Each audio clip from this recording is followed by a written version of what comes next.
Hi everyone, thanks for joining me this morning. It's Zoe here from Living with a Sleeve. Welcome to my weekly Wednesday chat about something to do with life after sleeve gastrectomy. Today I really wanted to just talk about how much weight you can expect to lose after a sleeve gastrectomy. So I've written about it on my blog this week as well. If you want to go to livingwithasleeve.com, it'll help you with some of the calculations, but I just wanted to get on here and have a little bit of a chat about what you can expect in a more general sort of overview, I guess. Okay, so we'll give everybody just a few minutes to come online and join us, but just before I did that, I wanted to let you know I'm really excited that my new ebook is available on Amazon now. It's called Your Ultimate Guide to Living with a Sleeve and sort of getting through that surgery process. Okay, so your sleeve gastrectomy survival guide. What it does is it's designed for you to help you with the pre-op, the VLCD before surgery, the fluids and then the purees, and then getting back onto solids after surgery as well. So you can find that on Amazon or on my website in the shop section as well. So today, how much weight will you lose? It's a question that every single person asks me in the clinic when they come in for their first visit. And of course you want to know what you can expect in terms of weight loss after such a big surgery, and when you're deciding whether or not the surgery is the right sort of choice for you to make. Statistics tell us that you should expect to lose probably about 60 to 70% of your excess body weight. So what that means is where you are now and then where you would be at a BMI of 25 for your height, what that weight would be, and 60 to 70% of that difference. All right, so it does involve a little bit of maths, but what I'll do is I'll put the link to the blog post in the notes from this live video so that you can easily go over there and it shows you how to calculate it. So usually, you know, what the stats tell us is that 60% is sort of an average. They also tell us that after a sleeve, that weight loss is generally sort of well maintained for at least 5 years after surgery, with the average weight loss at 5 years being more than 50% of your excess body weight. So what that tells us is that there is often a little bit of a rebound. So you'll get to your lowest weight, and usually that happens within anywhere between sort of 6 to 18 months after surgery, and then you might have a little rebound of a couple of kilos, and often people come in to me then and be terrified that they're regaining all of their weight.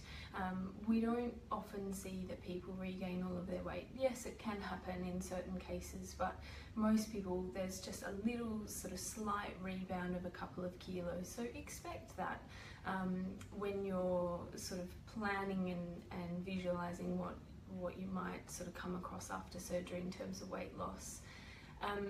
So you can lose more, and some people don't lose as much as that 60 to 70% excess. And I think it's really important to note that everybody is so different and this journey is so different. So some people lose it really quickly, other people lose it more slowly. Weight loss is not linear, and I really want to make that point clear. That's another thing that comes up in the clinic all the time is, you know, I've been stalled for a few days, or I've been stalled for a few weeks, or I've been stalled for a month. And don't panic. It's totally normal. Weight loss does not happen where it will go 1 kilo a week, kilo a week, kilo a week, kilo a week, kilo a week. Often what we see is that you'll lose a kilo or two, and then you might stay the same for a few days or weeks, even a month, and then all of a sudden you'll kind of drop off another couple of kilos. So if we average it out over a month or a couple of months, usually what we see is people are losing somewhere between half a kilo and a kilo a week, but that's not necessarily happening every single week. It's sort of an averaged out over that time. The people that are most likely to lose more weight than the 60 to 70% of excess body weight are people that are usually younger, and those people that are active. It includes strength training, in their program, the more muscle you can build after surgery, the better, because the more calories you burn just lounging around. So if you include some strength exercise, like going to the gym, or it could be as simple as, like, I don't know, Pilates or yoga and some body weight exercises at home, the better you will do after surgery in terms of keeping that weight off in the long term. People that are really healthy before the surgery often do really well too, and lose a bit more than that expected. So if you don't have any other health issues like diabetes or cholesterol or sleep apnea or asthma, then you would be more likely to do better.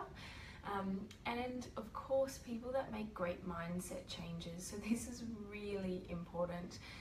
It's the people that really kind of think about changing the way their brain is working around the weight loss. So really thinking about, rather than this is another diet or it's another way to lose weight quickly, they're really thinking about this as a long-term solution, and this is not it's not a weight loss option, it's a lifestyle change. Good morning, Rose, thanks for logging on, nice to see you. All right, and the other flip side is people that might not lose as much as that 60 to 70% of your excess body weight, and this happens too.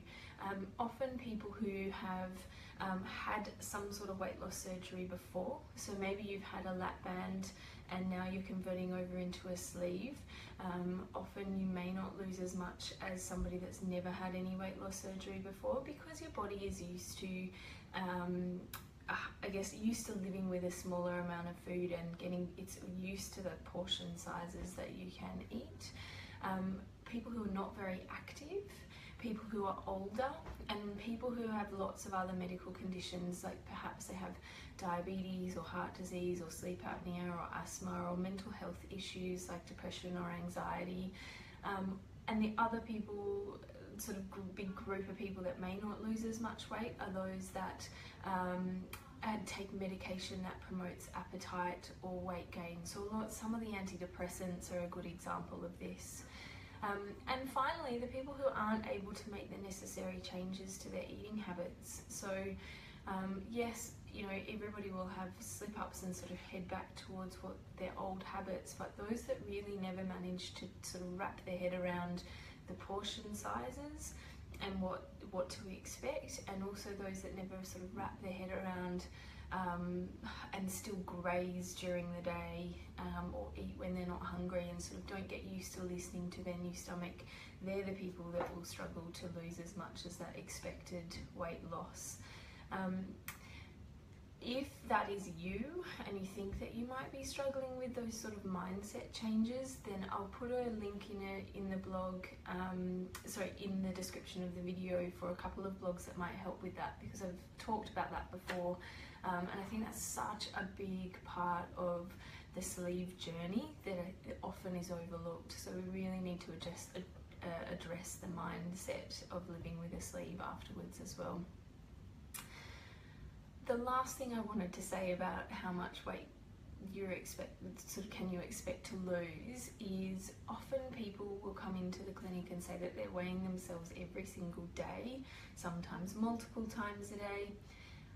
All I can say to this is, please don't. You'll drive yourself absolutely mental if you are weighing yourself all the time. All you see is the change in your fluid, whether or not you've gone to the loo, whether or not it's that time of the month for girls, whether or not you've had a big drink of water, or you were hydrated or dehydrated because you went to the gym.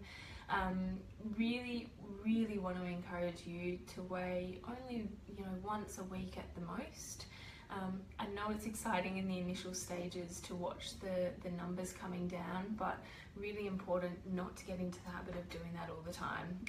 Other things you can use to measure how well you're doing is your energy levels, your fitness levels, how well you can get up that hill or up those stairs that you couldn't used to, or you used to get to the top and you'd be puffing.